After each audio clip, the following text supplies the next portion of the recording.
morning all.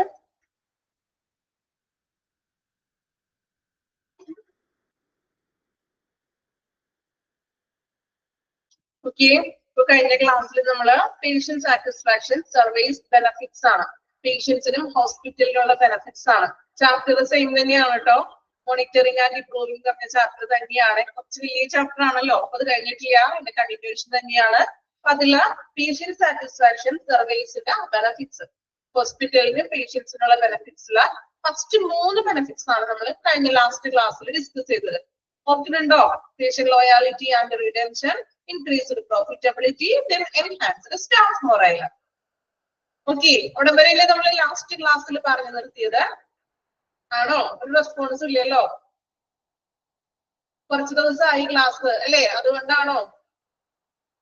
ആണോ? Okay അല്ലേ, നോക്കാം. ഇനി നമ്മൾ നെക്സ്റ്റ് 4ാമത്തെ ബെനിഫിറ്റ് ആണ് നോക്കുന്നത്. കുറച്ച് ദിവസമായി ക്ലാസ്, അതുകൊണ്ടാണോ ഒന്നും നമുക്ക് പറഞ്ഞിട്ട് ഇതൊന്നും ഞങ്ങൾ കേൾക്കാത്ത പോലെ ഇരിക്കുന്നത്? ഓക്കെ, നോക്കാം.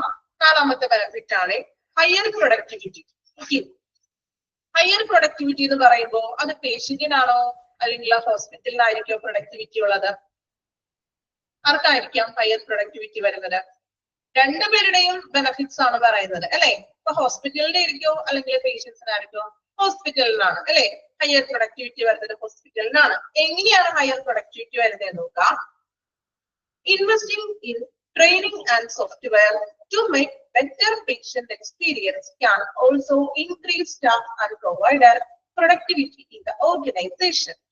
നമുക്കറിയാം, രോഗിയുടെ അനുഭവം മെച്ചപ്പെടുത്തുന്നതിന് വേണ്ടിയിട്ട് നമുക്ക് എന്താണ് സിസ്റ്റമാറ്റിക് ആയിട്ടുള്ള കുറെ കാര്യങ്ങൾ ചെയ്യാവുന്നത്. അതായത് അപ്പോയിന്റ്മെന്റ്സുകളും എല്ലാം നമുക്ക് കമ്പ്യൂട്ടർ ബേസ്ഡ് ആണ്. ഇന്ന് നമ്മൾ ഹോസ്പിറ്റലിൽ ചിലപ്പോൾ ഡോക്ടറെ കാണാൻ നമ്മൾ പോകുമ്പോൾ രജിസ്ട്രേഷനും അപ്പോയിന്റ്മെന്റും ഡോക്ടറെ കാണുമ്പോഴും ഡോക്ടർ പ്രിസ്ക്രിപ്ഷൻ എഴുതുന്നതും ഇതെല്ലാം എങ്ങനെയാണ്? ഇതെല്ലാം കമ്പ്യൂട്ടറൈസ്ഡ് ആണ് അല്ലെ, സിസ്റ്റം ബേസ്ഡ് ആണ് എല്ലാ കാര്യങ്ങളും ചെയ്യുന്നത്. സോ ഇവിടെയും പറയുന്നത് സോഫ്റ്റ്വെയർ ഒക്കെ, പുതിയ പുതിയ സോഫ്റ്റ്വെയർ ഒക്കെ നമുക്ക് ഡെവലപ്പ് ചെയ്തുകൊണ്ട് പേഷ്യൻസിന്റെ എക്സ്പീരിയൻസും അതുപോലെ തന്നെ സ്റ്റാഫിന്റെ പ്രൊഡക്ടിവിറ്റി ഇൻക്രീസ് ചെയ്യാൻ സാധിക്കും. ഫോർ എക്സാമ്പിൾ പറയുകയാണെങ്കിൽ, if hospital execute secure online appointment scheduling and patient messaging, staff may spend as much 50% less time on the phone with the patients. Example പറയുകയാണെങ്കിൽ പേഷ്യൻസിന്റെ ഓൺലൈൻ അപ്പോയിന്റ്മെന്റ് ഷെഡ്യൂളിംഗ് എല്ലാം നമ്മൾക്ക് എന്താണ് computerised ആക്കുകയാണെങ്കിൽ അതുപോലെ തന്നെ ഓട്ടോമാറ്റിക്കലി റിമൈൻഡർ ഒക്കെ വരും അല്ലെ, മെസ്സേജുകൾ പേഷ്യൻസിന് വന്നോളും. അവര് ഹോസ്പിറ്റലിൽ നിന്ന് വിളിച്ചു പറയേണ്ട ആവശ്യമില്ല, ഓട്ടോമാറ്റിക്കലി എന്താണ് നമ്മുടെ അപ്പോയിന്റ്മെന്റിന്റെ ഡേറ്റും കാര്യങ്ങളൊക്കെ ആകുമ്പോഴേക്കും പേഷ്യൻസിന്റെ നമ്പറിലേക്ക് എന്ത് ചെയ്യും, മെസ്സേജസുകൾ വരും. വരാറില്ലേ? നമ്മൾ ഹോസ്പിറ്റലിൽ പോകുമ്പോൾ അപ്പോയിന്റ്മെന്റ്സുകൾ കാര്യങ്ങളൊക്കെ എന്ത് ചെയ്യും, മെസ്സേജ് ആയിട്ടൊക്കെ വരാറുണ്ട്, നമുക്ക് റിമൈൻഡർ ചെയ്യും അല്ലേ. അപ്പൊ അങ്ങനെ ചെയ്യുമ്പോൾ നമുക്ക് അത്രയും ഒരു 15% less time on the phone with patients, അത്രയും സമയം നമുക്ക് ഒരു 50% സമയം നമുക്ക് ലാഭിക്കാവുന്നത്. എങ്ങനെ ലാഭിക്കും? അല്ലെങ്കിൽ ഇപ്പോ ഹോസ്പിറ്റലിൽ നിന്ന് സ്റ്റാഫുകൾ ഓരോ പേഷ്യൻസിനെ വിളിച്ച് ഓർമ്മിപ്പിക്കണം അല്ലെ, അപ്പോയിന്റ്മെന്റ് ഡേറ്റും ടൈമും കാര്യങ്ങളൊക്കെ വിളിച്ച് ഓർമ്മിപ്പിക്കും. ഒരു പേഷ്യന്റിന് വേണ്ടിയിട്ട് ഒരു കോൾ മാക്സിമം ഒരു 3 to 5 minutes ചിലവാക്കേണ്ടി വരും. ഇവിടെ നോക്കുമ്പോൾ നമുക്ക് കമ്പ്യൂട്ടറൈസ്ഡ് ആകുമ്പോൾ അപ്പോയിന്റ്മെന്റ് ഷെഡ്യൂളിൽ ഓട്ടോമാറ്റിക്കലി ആയിട്ട് എന്താണ് പേഷ്യന്റിന്റെ മെസ്സേജ് പോയിക്കോളും അല്ലെ. അപ്പൊ നമ്മൾ വിളിച്ച് അത്രയും ടൈം അവിടെ വേസ്റ്റ് ആയി പോകുന്നില്ല. Then consequently staff can perform extra task. അപ്പൊ അത്രയും സമയം ഈ വിളിച്ചിട്ടുള്ള ഒരു സമയം പോകുന്നില്ല. സോ ആ ടൈമില് എക്സ്ട്രാ ടാസ്കുകൾ എന്ത് ചെയ്യാൻ പറ്റും, സ്റ്റാഫുകൾക്ക് പെർഫോം ചെയ്യാൻ സാധിക്കുന്നു. which allows us to run learner office അല്ലെ. അതായത് അവർക്ക് കുറച്ചും കൂടി പുതിയ എന്താണ് ഓട്ടോമാറ്റിക്കലി ആയിട്ട് ഇങ്ങനെ മെസ്സേജുകളൊക്കെ പോകുമ്പോൾ അവർക്ക് വിളിക്കുന്ന സമയം ലാഭിച്ചുകൊണ്ട് മറ്റ് എക്സ്ട്രാ ടാസ്കുകളും ഈ സ്റ്റാഫുകൾക്ക് ചെയ്യാനായിട്ട് സാധിക്കുന്നു. Besides, when a hospital lessen the patient no-show and late cancellation, hospitals have less dead time in scheduling and can maximize patient time and related billing. അതോടൊപ്പം തന്നെ എന്താണ് ഹോസ്പിറ്റലിൽ ഇപ്പൊ നമ്മൾ അപ്പോയിന്റ്മെന്റ് ഒക്കെ എടുത്ത് ഹോസ്പിറ്റലിൽ വന്നിരിക്കുമ്പോൾ ചിലപ്പോ അത് പല രീതിയിലും ചിലപ്പോ എന്താണ് ഭയങ്കര തിരക്കായിരിക്കാം, ഡോക്ടറെ കാണാൻ പറ്റില്ല. അപ്പൊ പല പേഷ്യൻസും അത് എന്താണ് പോയിക്കളയും. ചിലവർ ഒരുപാട് നേരമൊക്കെ ഇരിക്കുമ്പോൾ എന്ത് ചെയ്യും, ചില ആളുകൾ സ്വാഭാവികമായിട്ടും അവർക്ക് ഇരുന്നിരുന്ന് മടുപ്പായിട്ട് പോയി കാണും അല്ലെ, അത് നോ ഷോ കാണില്ല പേഷ്യൻസിനെ. അതുപോലെ തന്നെ എന്താണ് ലേറ്റ് ഒക്കെ ആകുമ്പോൾ അത് ക്യാൻസലേഷൻ ഒക്കെ ചെയ്യാനൊക്കെ ചാൻസ് ഉണ്ട്. സോ ഹോസ്പിറ്റലിന്റെ ഡെഡ് ടൈം കുറയ്ക്കാൻ വേണ്ടിയിട്ട് നമുക്ക് മാക്സിമൈസ് ചെയ്യാൻ വേണ്ടിയിട്ട് ഇങ്ങനെയുള്ള ഒരു അപ്പോയിന്റ്മെന്റ് ഷെഡ്യൂളുകളും ഓൺലൈൻ ആയിട്ടുള്ള റിമൈൻഡേഴ്സ് കാര്യങ്ങളൊക്കെ നമുക്ക് അവിടെ ഉപയോഗിക്കാവുന്നത്. ഇങ്ങനെയാണെങ്കിൽ ഹോസ്പിറ്റലിന് കുറച്ചും കൂടി ഹയർ പ്രൊഡക്ടിവിറ്റി ഉണ്ടാകും. ക്ലിയർ ആണോ? പോയിന്റ് ഒന്ന് വായിച്ചു നോക്കുക. ഓക്കെ ആണോ? അതായത് ഓൺലൈൻ അപ്പോയിന്റ്മെന്റ്സുകളും കാര്യങ്ങളും കൊണ്ടുവരിക എന്നാണ് ഉദ്ദേശിക്കുന്നത്. ഇത്രയുള്ള പോയിന്റ്സിൽ പറയുന്നത്. ഇത് വായിച്ചു നോക്കുക കേട്ടോ. ക്ലാസ്സിൽ ആരും വലിയൊരു റെസ്പോൺസ് ഇല്ലല്ലോ. വായിച്ചു നോക്കുക കേട്ടോ. അവിടെ ഇല്ല എല്ലാവരും. ഓക്കെ, വായിച്ചു നോക്കാം.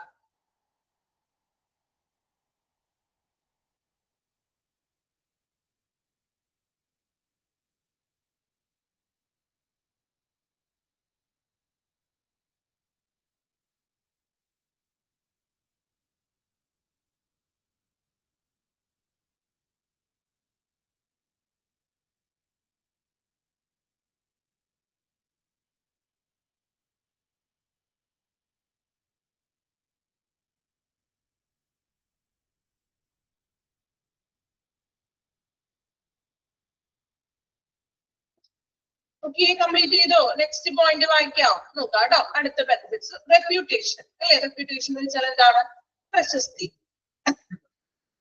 പേഷ്യന്റിനാണോ ഹോസ്പിറ്റലിനാണോ പ്രശസ്തി ഉണ്ടാവുക? റെപ്യൂട്ടേഷൻ ഹോസ്പിറ്റലിനാണ് അല്ലെ? ഹോസ്പിറ്റലിനാണ് റെപ്യൂട്ടേഷൻ ഉണ്ടാവുന്നത്. നോക്കാം എങ്ങനെയാണ് ഹോസ്പിറ്റലിന് റെപ്യൂട്ടേഷൻ ഉണ്ടാവുന്നത് നോക്കാം കേട്ടോ. Satisfied patients can improve your reputation in many ways. Underline ചെയ്യാം. സാറ്റിസ്ഫൈഡ് ആയിട്ടുള്ള പേഷ്യൻസിന് improve your means hospital reputation in many vase.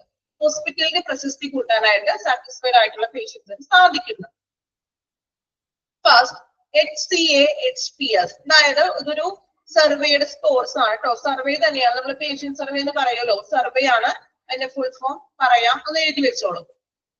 എക്സാമിന് അങ്ങനെ ചോദിച്ചു കണ്ടിട്ടൊന്നുമില്ല, എങ്കിലും ഒന്ന് നോട്ട് ചെയ്ത് വെച്ചേക്കും കേട്ടോ. നമ്മൾ സർവേ നടത്തുമല്ലോ, ആ ഒരു സർവേ ആണത്. എഴുതി വെക്കാം കേട്ടോ. പറയാം, ഒന്ന് എഴുതി വെക്കാം. ഹോസ്പിറ്റൽ എല്ലാം ഫസ്റ്റ് ക്യാപിറ്റൽ വേണേ. Hospital consumer, hospital consumer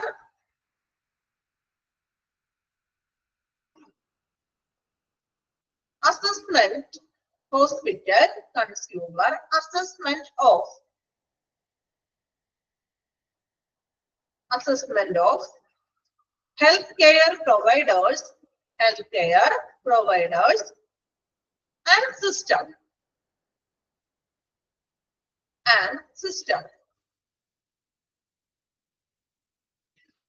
okay ആണോ? ഒന്നും കൂടി പറയണോ? നോട്ട് ചെയ്ത് വെച്ചേക്കട്ടോ. Hospital consumer assessment of healthcare providers and system.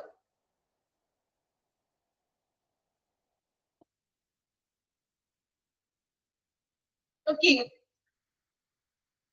അപ്പൊ ഇതൊരു സർവേ തന്നെയാണ് കേട്ടോ. ഒന്നും കൂടി പറയണോ? ഇനി കംപ്ലീറ്റ് ചെയ്യാത്തവരുണ്ടോ? ലാസ്റ്റ് ആണ്, ഒന്നും കൂടി ശ്രദ്ധിക്കാം കേട്ടോ. Hospital consumer assessment of health care providers and system. Okay, ഇതൊരു പേഷ്യന്റ് സർവേ ആണ് കേട്ടോ. സർവേയുടെ ഒരു ഫോമിനാണ് ഉദ്ദേശിക്കുന്നത്, HCA HPS. Then scores are public specifically so people can learn about the physicians they can consult and make an informed choice about their health care. So ഇവിടെ പറയുന്നത് ഈ നമ്മള് സർവേയുടെ സ്കോറുകളൊക്കെ പൊതുവായതിനാല് പേഷ്യൻസിന് കുറച്ചും കൂടി ഫിസിഷ്യൻസിനുള്ള ഇൻഫോംഡ് ചോയ്സ് അവര് തിരഞ്ഞെടുക്കാൻ പറ്റുന്നു. ഹെൽത്ത് കെയർ ഓപ്ഷൻസുകൾ അതായത് ഏത് ഓപ്ഷൻ തിരഞ്ഞെടുക്കണം, നമുക്ക് എന്തൊക്കെയാണ് ഫെസിലിറ്റികൾ ഉള്ളത്, അപ്പൊ അതനുസരിച്ചിട്ട് പേഷ്യൻസിന് നമുക്ക് തിരഞ്ഞെടുക്കാം. ആരോഗ്യ സംരക്ഷണത്തെ കുറിച്ച് നമുക്ക് തിരഞ്ഞെടുക്കാം. Then second, positive scores make the organization much more attractive options. അല്ലേ, നമുക്കറിയാം പോസിറ്റീവ് സ്കോർസ്. ഇപ്പൊ നമ്മൾ പോസിറ്റീവ് സ്കോർസ് ഓർഗനൈസേഷനെ കുറച്ചുകൂടി അട്രാക്റ്റീവ് ആക്കുന്നു. എക്സാമ്പിൾ പറയുകയാണെങ്കിൽ നിങ്ങൾ ഓൺലൈൻ ആയിട്ട് സാധനങ്ങളൊക്കെ പർച്ചേസ് ചെയ്യാറുണ്ട് അല്ലേ? ഇപ്പൊ ആമസോൺ, മീഷോ അല്ലെങ്കിൽ ഏതൊക്കെയാണ് ഫ്ലിപ്കാർട്ട്, ഇതൊക്കെ നമ്മൾ പർച്ചേസ് ചെയ്യാറില്ലേ? ചെയ്യാത്തവരാരെങ്കിലും ഉണ്ടോ? ചെയ്യാറില്ലേ? നിങ്ങൾ ഡ്രസ് എടുക്കാനോ മറ്റും എന്ത് ചെയ്യും? നമ്മൾ നോക്കും. നമ്മൾ എന്തിന്റെ അടിസ്ഥാനത്തിലാണ്? നമ്മൾ എത്ര സ്റ്റാർ പോയിന്റ് ഉണ്ടെന്ന് നോക്കും അല്ലേ?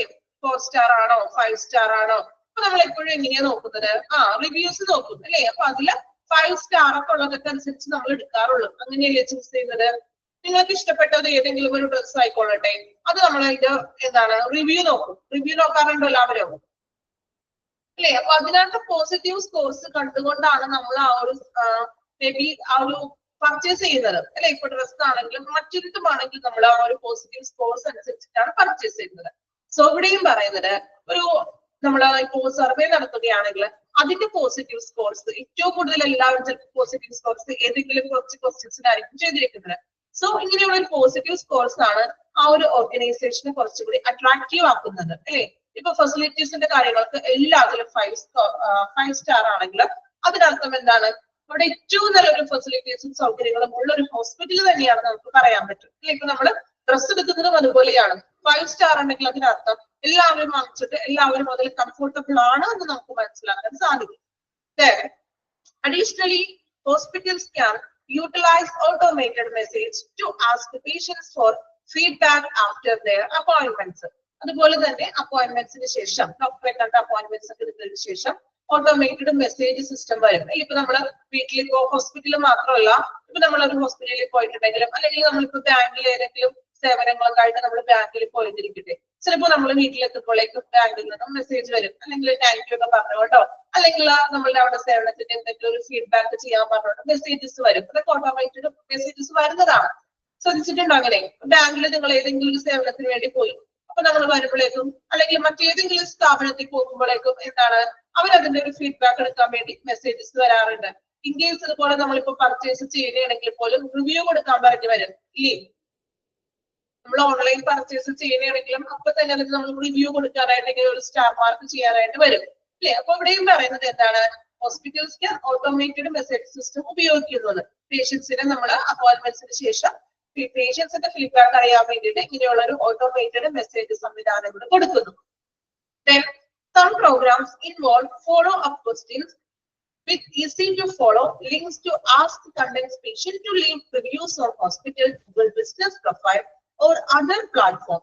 ഇനി ഹോസ്പിറ്റലുകളെ കുറിച്ച് അറിയാനായിട്ട് ഇതുപോലെയുള്ള ഗൂഗിൾ ബിസിനസ് പ്രൊഫൈലോ അല്ലെങ്കിൽ മറ്റു പ്ലാറ്റ്ഫോമുകൾ ഇപ്പൊ വെബ്സൈറ്റുകൾ വഴിയോ അല്ലെങ്കിൽ ഗൂഗിളൊക്കെ ആണെങ്കിലും അങ്ങനെയുള്ളൊരു ഫോമുകൾ വഴി നമുക്ക് എന്ത് ചെയ്യാൻ പറ്റും? ഓരോ ഹോസ്പിറ്റലിന്റെ ഡീറ്റെയിൽസ് അറിയാൻ പറ്റും, റിവ്യൂസ് എടുക്കാൻ പറ്റും. ഇപ്പൊ നിങ്ങളൊരു പുതിയതായിട്ട് നിങ്ങൾ ഏതെങ്കിലും ഒരു ഹോസ്പിറ്റലിൽ പോവുകയാണെങ്കിൽ നമ്മൾ എന്ത് ചെയ്യും? നമ്മളൊന്ന് ഗൂഗിളിൽ ഒന്ന് സെർച്ച് ചെയ്ത് നോക്കും ഇല്ലേ? ഹോസ്പിറ്റൽ തന്നെ വേണമെന്നില്ല കേട്ടോ. ഇപ്പൊ ഒരു ഇൻസ്റ്റിറ്റ്യൂഷനിൽ നിങ്ങൾ പഠിക്കാൻ ജോയിൻ ചെയ്യാൻ പോവുകയാണ്, അല്ലെങ്കിൽ ജോയിൻ ചെയ്തതിന് മുൻപ് അതിനെ കുറിച്ച് ഡീറ്റെയിൽസ് അറിയാൻ വേണ്ടി നമ്മൾ എന്ത് ചെയ്യും? നമ്മളൊന്ന് ഗൂഗിളിൽ ഒന്ന് സെർച്ച് ചെയ്ത് നോക്കും ഇല്ലേ? നോക്കാറുണ്ടോ? നമുക്ക് നേരിട്ട് പോകാനായിട്ട് ബുദ്ധിമുട്ടുള്ള കുറച്ച് ദൂരെ ലോങ് ഒക്കെ ആണെങ്കിൽ നമ്മൾ എന്ത് ചെയ്യും? ഒന്ന് ഗൂഗിൾ ചെയ്ത് നോക്കും അല്ലെ? അപ്പൊ അതില് ഓരോരുത്തരുടെ കമന്റ്സ് ഉണ്ടാകും, റിവ്യൂസ് ഉണ്ടാകും, ഇതുപോലെ സ്റ്റാർ പോയിന്റ്സ് ഉണ്ടാകും അല്ലെ? അതുപോലെ തന്നെ ഓരോരുത്തരുടെ അനുഭവങ്ങൾ ഉണ്ടാകും ആ ഇൻസ്റ്റിറ്റ്യൂഷനെ കുറിച്ചോ അല്ലെങ്കിൽ ആ ഹോസ്പിറ്റലിനെ കുറിച്ചോ. അവരുടെ ഓരോരുത്തരുടെയും അനുഭവങ്ങൾ ഫീഡ്ബാക്സ് ഉണ്ടാകും. ഇതെല്ലാം വായിക്കുമ്പോഴേ നമുക്ക് എന്ത് ചെയ്യാൻ പറ്റുള്ളൂ? അതിനെ കുറിച്ച് നമുക്കൊരു ധാരണ കിട്ടും അല്ലെ? എത്രത്തോളം ഉണ്ട് അവരുടെ സേവനങ്ങള്. Then last one നോക്കാം. Finally, happy patients will suggest the hospital to friends and family. Underline ചെയ്യാം. Happy patients will suggest a hospital to friends and family. Happy ആയിട്ടുള്ള പേഷ്യൻസ് അല്ലെങ്കിൽ സാറ്റിസ്ഫൈഡ് ആയിട്ടുള്ള പേഷ്യൻസ് എന്ത് ചെയ്യും? അവരുടെ ഫ്രണ്ട്സിനും ഫാമിലിക്കും ആ ഹോസ്പിറ്റലിൽ സജസ്റ്റ് ചെയ്ത് കൊടുക്കും. നിങ്ങൾ സജസ്റ്റ് ചെയ്ത് കൊടുക്കാറുണ്ടോ? നിങ്ങൾ സാറ്റിസ്ഫൈഡ് ആണെങ്കിൽ നിങ്ങൾ നിങ്ങളുടെ ഫ്രണ്ട്സിനും ഫാമിലിക്കും സജസ്റ്റ് ചെയ്യില്ലേ അല്ലേ? Okay. Then when it comes to referrals, word of mouth is the gold standard. എന്താണ് പറയുന്നത്?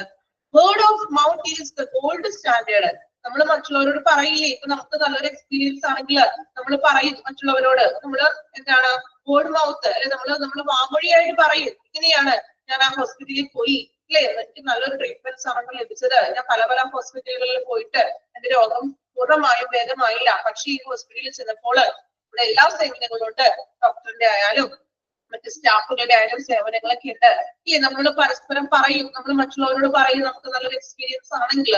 സോ അതൊരു ഗോൾഡ് സ്റ്റാൻഡേർഡ്, അത്രയും തുല്യമാണെന്ന് നമ്മൾ ആ പറയുന്നത്. ഓക്കെ, ഇതാണ് last word of mouth is gold standard കൊണ്ട് ഉദ്ദേശിക്കുന്നത്. ഓക്കെ, നമ്മൾ അത്രയും ഹാപ്പി ആയാലേ നമുക്കത് മറ്റുള്ളവരോട് പറയാൻ പറ്റുള്ളൂ അല്ലേ? അപ്പൊ നമുക്ക് ഭയങ്കര നമ്മളുടെ ഒരു അനുഭവത്തിന്റെ അടിസ്ഥാനത്തിലാണ് നമ്മൾ മറ്റൊരാൾക്കത് സജസ്റ്റ് ചെയ്ത് കൊടുക്കുന്നത്. ഓക്കെ, വായിച്ചു നോക്കാം കേട്ടോ. റെപ്യൂട്ടേഷൻ.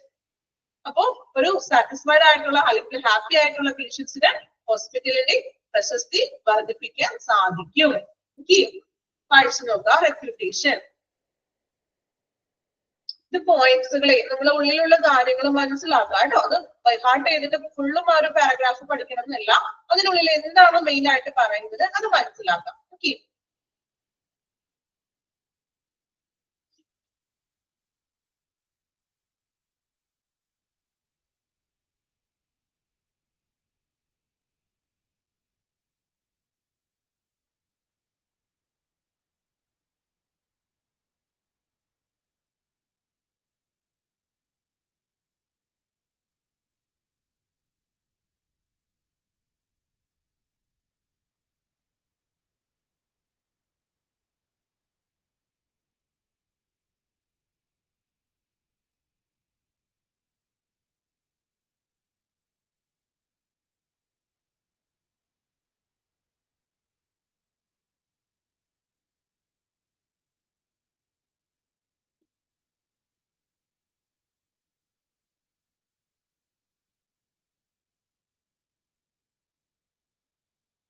ഓക്കെ, കംപ്ലീറ്റ് ചെയ്തോ? Then നെക്സ്റ്റ് അടുത്ത പോയിന്റ് നോക്കാം.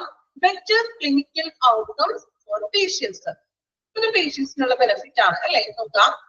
Satisfied patients are also normally more compliant, which means they are more probable to get better or effectively manage chronic health issues. Satisfied patients എന്ന് പറഞ്ഞാൽ എപ്പോഴും അവരൊരു കംപ്ലയൻസ് ആയിരിക്കുന്ന, അനുസരണയുള്ളവരായിരിക്കുന്നു. എങ്ങനെ അനുസരണ വരുന്നത് നോക്കാം കേട്ടോ. Which means they are more probable to get better or effectively manage chronic health issues. Chronic health issues എന്ന് പറഞ്ഞാൽ എന്താണ് ക്രോണിക് ഡിസീസസ്? എക്സാമ്പിൾ ഏതാണ് ക്രോണിക് ഡിസീസസിന്? പഠിച്ചതാണല്ലോ നമ്മള്. ക്രോണിക് ഡിസീസസിന് ഏതെങ്കിലും എക്സാമ്പിള്? എന്താ ക്രോണിക് ഡിസീസസ് എന്ന് പറയുന്നത്? അതും അറിയില്ല. ക്രോണിക് ഡിസീസസ് എക്സാമ്പിള് ഏതെങ്കിലും ഒരു എക്സാമ്പിള്? അതായത് ദീർഘകാലം, ക്രോണിക് എന്ന് പറഞ്ഞാൽ അറിയാലോ, വിട്ടുമാറാത്ത അസുഖങ്ങളാണ് ഈ ക്രോണിക് ഡിസീസസ് എന്ന് പറയുന്നത് അല്ലേ. അപ്പൊ വിട്ടുമാറാത്ത അസുഖങ്ങളാല് ഷുഗർ പറയാം, അതുപോലെ തന്നെ മറ്റു വിട്ടുമാറാത്ത തരത്തിലുള്ള അസുഖങ്ങൾ, TB, ക്യാൻസർ, ഇതൊക്കെ വിട്ടുമാറാത്ത അസുഖങ്ങളാണ് അല്ലെ. സോ വിട്ടുമാറാത്ത അസുഖങ്ങളാല് എന്താണ് ചികിത്സ തേടുന്നവരായിരിക്കും കുറച്ചുകൂടി അവര് അനുസരണയുള്ളവരായിരിക്കും. കാരണം അവര് കറക്റ്റ് ആയിട്ടുള്ള ട്രീറ്റ്മെന്റ്സ് അവർ കൈകാര്യം ചെയ്യുന്നതാണ്. Consequently, they feel better and like hospital treatment and care makes difference to their well-being and quality of life. അല്ലേ? കാരണം വിട്ടുമാറാത്ത ആരോഗ്യ പ്രശ്നങ്ങൾ ഫലപ്രദമായിട്ട് കൈകാര്യം, നല്ലൊരു ട്രീറ്റ്മെന്റ്സ് കാര്യങ്ങളൊക്കെ ആയിരിക്കും അവർക്ക് ആ ഹോസ്പിറ്റലിൽ ലഭിക്കുന്നത്. സോ അവര് ആ ഒരു ഹോസ്പിറ്റലിനോട് this also leads them to remain loyal to the hospital. അവർക്ക് ആ ഹോസ്പിറ്റലിനോടൊരു വിശ്വാസം ഉണ്ടാകും. അല്ലെ, ഇപ്പൊ നമ്മളാണെങ്കിലും നമ്മൾ ഏതെങ്കിലും ഒരു ഡോക്ടറെയാണ് ഏറ്റവും വിശ്വാസമെങ്കിൽ നമ്മൾ എപ്പോഴും ആ ഒരു ഡോക്ടറെ തന്നെ പ്രിഫർ ചെയ്യാറുള്ളൂ അല്ലെ. നമുക്ക് ആ ഒരു ഡോക്ടർ മാറ്റി വേറൊരാളെ കണ്ടാലും നമുക്കൊരു തൃപ്തി വരില്ല ഇല്ലേ. അങ്ങനെയല്ലേ, പലവർക്കും ഒരു ഡോക്ടർ ഉണ്ടാകും. ചിലപ്പോൾ ഫാമിലി ഡോക്ടർ ആയിരിക്കാം, അല്ലെങ്കിൽ ഇപ്പൊ കുഞ്ഞുങ്ങൾക്കൊക്കെ ആണെങ്കിൽ നമ്മൾ സ്ഥിരം കുഞ്ഞ് ജനിച്ച ഉടനെ അന്ന് തുടങ്ങി കാണിക്കുന്നത് സെയിം ഒരു ഡോക്ടറെ തന്നെ ആയിരിക്കും. ആ ഡോക്ടറെ കണ്ടാൽ മാത്രമേ കുഞ്ഞുങ്ങളുടെ അസുഖം മാറും എന്നുള്ളൊരു വിശ്വാസം നമുക്ക് ഉണ്ടാകണം ഇല്ലേ. ഉണ്ടോ അങ്ങനെ ആർക്കെങ്കിലും? ആർക്കില്ല. പല പല ഡോക്ടേഴ്സിനാണ് മാറിക്കാണുന്നത്. നമുക്ക് ഏതെങ്കിലും ഒരു ഡോക്ടറിന്റെ ട്രീറ്റ്മെന്റ്സും കാര്യങ്ങളൊക്കെ ഓക്കെ ആണെങ്കിലേ നമുക്ക് പിന്നീട് ആ ഒരു ഡോക്ടറെ കണ്ടാലല്ലേ നമുക്കൊരു സാറ്റിസ്ഫൈഡ് ആകാറുള്ളൂ ഇല്ല. അപ്പൊ അതാണ് ഇവിടെ പറയുന്നത്. നമുക്ക് എന്താണ് ആ ഒരു ഹോസ്പിറ്റലിനോടും ഡോക്ടറിനോടും ഒരു ലോയാലിറ്റി, ഒരു വിശ്വസ്തത നമുക്ക് നേടാൻ സാധിക്കുന്നു. And show up for their appointments, generating a cycle of patient satisfaction benefits. So അപ്പോ പേഷ്യന്റിന് ആ ഡോക്ടറെ തന്നെ സ്ഥിരമായി കാണുന്നു, then അവൻ അതിൽ നിന്നും സാറ്റിസ്ഫാക്ഷൻ ലഭിക്കുന്നു. അപ്പൊ അതൊരു സൈക്കിൾ പോലെ മാറുകയാണെന്ന്. അതായത് സ്ഥിരം അവന് പേഷ്യൻസ് എന്താണ് സ്ഥിരമായിട്ട് ഒരു ഡോക്ടറെ കാണാൻ വരുന്നു, നല്ലൊരു ട്രീറ്റ്മെന്റ് ലഭിക്കുന്നു, ആ പേഷ്യന്റ് അതിൽ സാറ്റിസ്ഫൈഡ് ആണ്. അത് കണ്ടിന്യൂസ് ആയിട്ട് ഇത് തന്നെ തുടർന്നുകൊണ്ടിരിക്കുന്നു. പോയിന്റ്സ് നോക്കാം കേട്ടോ. Better clinical outcomes for patients.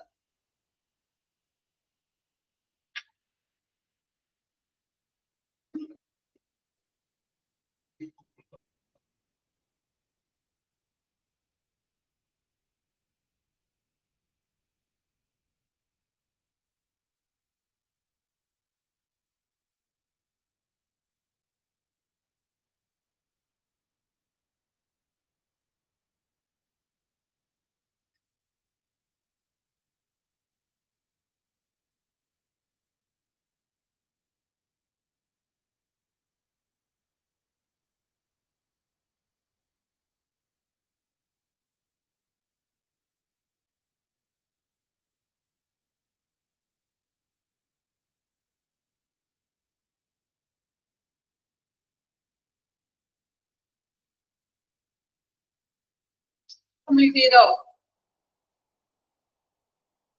Okay, അപ്പൊ നമ്മളുടെ ബെനിഫിറ്റ്സ് കംപ്ലീറ്റ് ചെയ്തിട്ടുണ്ട്. ജസ്റ്റ് ആ പേരുകൾ മാത്രം നോക്കാം. പേഷ്യന്റ് സാറ്റിസ്ഫാക്ഷൻ സർവേയുടെ ബെനിഫിറ്റ്സ് ആണ് ഫോർ പേഷ്യൻസ് ആൻഡ് ഹോസ്പിറ്റലിന്. എന്തൊക്കെയായിരുന്നു?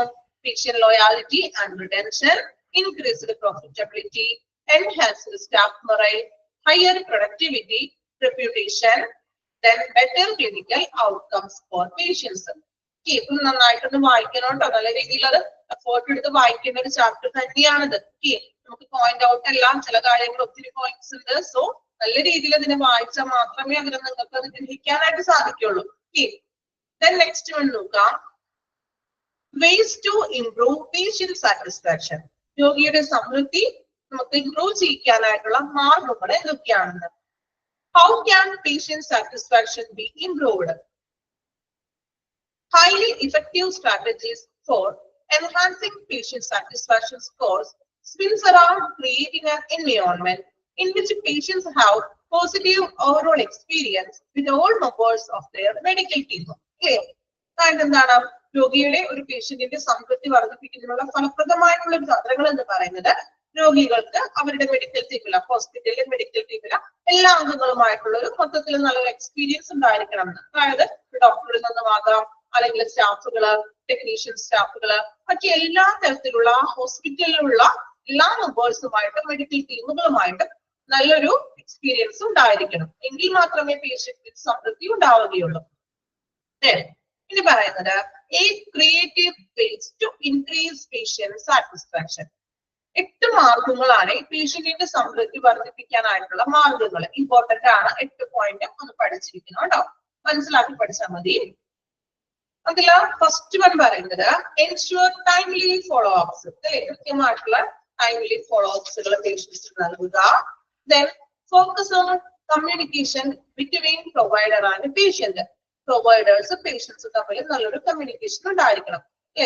പ്രൊവൈഡർ എന്ന് പറഞ്ഞാൽ ദാതാക്കൾ, നഴ്സസ് ആവാം, ഡോക്ടേഴ്സ് ആവാം, സേവനം ചെയ്യുന്ന ദാതാക്കൾ, അവരുമായിട്ട് പേഷ്യന്റിനും അവരുമായിട്ട് നല്ലൊരു ഒരു കമ്മ്യൂണിക്കേഷൻസ് ഉണ്ടായിരിക്കണം. ദെൻ മെയിൻറ്റെയിൻ ട്രാൻസ്പെറൻസി വിത്ത് പേഷ്യൻസ്. രോഗികളുമായിട്ട് സുതാര്യത നിലനിർത്തണം. അതായത് പേഷ്യൻസിന് അവരുടെ ആവശ്യങ്ങൾ പറയാനും അല്ലെങ്കിൽ ആ പേഷ്യൻസിന്റെ ആവശ്യങ്ങൾ കേൾക്കുന്നത് അംഗീകരിക്കാനും എന്നിങ്ങനെയുള്ളൊരു കാര്യങ്ങൾ ഉണ്ടായിരിക്കണം. ഒരു ട്രാൻസ്പെറൻസി ആയിരിക്കണം എന്ന്. അതായത് നമ്മുടെ കാര്യങ്ങൾ നമുക്ക് ഓപ്പൺ ആയിട്ട് പേഷ്യൻസിന്റെ കാര്യങ്ങൾ സംസാരിക്കാനായിട്ട് കഴിയണം. Then prioritise short wait times. അല്ലെ, ഷോർട്ട് വെയിറ്റ് ടൈംസിന് പ്രയോറിറ്റീസ് കൊടുക്കാണ്. അതായത് ഇപ്പോൾ ട്രീറ്റ്മെന്റിനായാലും അപ്പോയിന്റ്മെന്റിനൊക്കെ ആണെങ്കിലും ഒരുപാട് സമയത്ത് പേഷ്യന്റിനെ നിർത്താതെ എല്ലാം പെട്ടെന്ന് ഫസ്റ്റ് ഒരു ഷോർട്ട് വെയിറ്റിംഗ് ടൈമിനുള്ളിൽ എല്ലാ കാര്യങ്ങളും റെഡിയാക്കി കൊടുക്കുക. പേഷ്യൻസിനായാലും ഒരു ഓക്കെ ആണ്, നമ്മൾ അധികം നേരം നിന്ന് ബോറാവുന്നില്ല എന്നൊക്കെ തോന്നും. Then strive to implement procedures to educate patients about treatment plans. Strive to, അതായത് ഒരു ചികിത്സാ പദ്ധതികളെ കുറിച്ച് ബോധവൽക്കരിക്കുകയാണ്. സ്ട്രൈവ് എന്ന് വെച്ചാൽ അവരെ മനസ്സിലാക്കി കൊടുക്കുകയാണ്. ഇങ്ങനെയാണ് ട്രീറ്റ്മെന്റ്സുകൾ, കാര്യങ്ങൾ അല്ലെ, അല്ലെങ്കിൽ അതിന്റെ ബെനിഫിറ്റ്സ് ഇതൊക്കെയാണ്, അല്ലെങ്കിൽ അതിന് എന്തെങ്കിലും സൈഡ് ഇഫക്ട്സുകളൊക്കെ ഉണ്ടോ, ഇപ്പൊ ട്രീറ്റ്മെന്റ് ചികിത്സാ പദ്ധതികളെ കുറിച്ച് പേഷ്യൻസിനൊന്ന് എഡ്യൂക്കേറ്റ് ചെയ്യുക. Then utilize feedback from patients to analyze patient satisfaction metrics. അതായത് രോഗികളുടെ സംതൃപ്തിയുടെ മെട്രിക്സ്, അതായത് എന്താണ് പേഷ്യന്റ് സാറ്റിസ്ഫാക്ഷന്റെ അളവ് പോലെ എന്ത് ചെയ്യണം, വിശകലനം ചെയ്യാനായിട്ട് ഫീഡ്ബാക്ക് ഉപയോഗപ്പെടുത്തണം. അതായത് പേഷ്യൻസിൽ നിന്നും ഫീഡ്ബാക്ക് ലഭിക്കുമല്ലോ, സർവേകൾ ചെയ്യുമ്പോൾ ഫീഡ്ബാക്ക് ലഭിക്കും. സോ ഈ ഫീഡ്ബാക്കുകൾ എന്ത് വേണം, അത് പ്രയോജനപ്പെടുത്തിയിട്ട് വേണം പേഷ്യൻസിന് മറ്റെന്തെല്ലാം കാര്യങ്ങൾ നമ്മൾ ചെയ്യാറുണ്ട്, ഇംപ്രൂവ്മെന്റ്സുകൾ ചെയ്യുക. Then implement technological support system for greater facility efficiency. കുറച്ചും കൂടി സാങ്കേതികമായിട്ടുള്ള പിന്തുണാ സംവിധാനങ്ങളൊക്കെ എന്ത് വേണം, നടപ്പിലാക്കാം. ഇപ്പോൾ ചികിത്സാപരമായിട്ടുള്ള പുതിയ എക്യുപ്മെന്റ്സുകളോ അല്ലെങ്കിൽ ഓൺലൈൻ ട്രീറ്റ്മെന്റ്സുകള്, അപ്പോയിന്റ്മെന്റ്സുകള് എന്നിങ്ങനെയുള്ള കുറച്ച് ടെക്നോളജിക്കൽ സപ്പോർട്ടുകൾ ഉപയോഗിക്കാം. Then improve the facility environment and culture. അല്ലെ, ഫെസിലിറ്റി കുറെ കൂടുതലായിട്ടുള്ള ഫെസിലിറ്റികൾ കൊണ്ടുവരിക. then അവിടുത്തെ എൻവയോൺമെന്റും കൾച്ചറും കുറച്ചും കൂടി നല്ല രീതിയിൽ മെച്ചപ്പെടുത്തുക. ഇത്രയും കാര്യങ്ങളാണ്, 8 മാർഗങ്ങളാണ് പേഷ്യന്റിന്റെ സംതൃപ്തി ഇൻക്രീസ് ചെയ്യിക്കാനായിട്ടുള്ള മാർഗങ്ങൾ എന്ന് പറഞ്ഞത്. പോയിന്റ് ആണ്, ആ പോയിന്റ് അതുപോലെ തന്നെ വായിച്ച് പഠിക്കണം. ഒന്ന് വായിച്ചു നോക്കാം കേട്ടോ. 8 പോയിന്റുകൾ. ക്രിയേറ്റീവ് വൈസ് എക്സാമിന് ചിലപ്പോൾ ചോദിക്കാൻ ചാൻസ് ഉണ്ട്. ഇത് കാണാൻ പഠിക്കേണ്ട, മനസ്സിലാക്കി പഠിക്കുക. എന്തെല്ലാം മാർഗങ്ങളിലൂടെ നമുക്ക് പേഷ്യന്റിന്റെ സംതൃപ്തിയെ എന്ത് ചെയ്യാൻ പറ്റും, കൂടുതലായിട്ട് ഇൻക്രീസ് ചെയ്യാനായിട്ട് സാധിക്കും.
ഓക്കെ, കംപ്ലീറ്റ് ചെയ്തോ?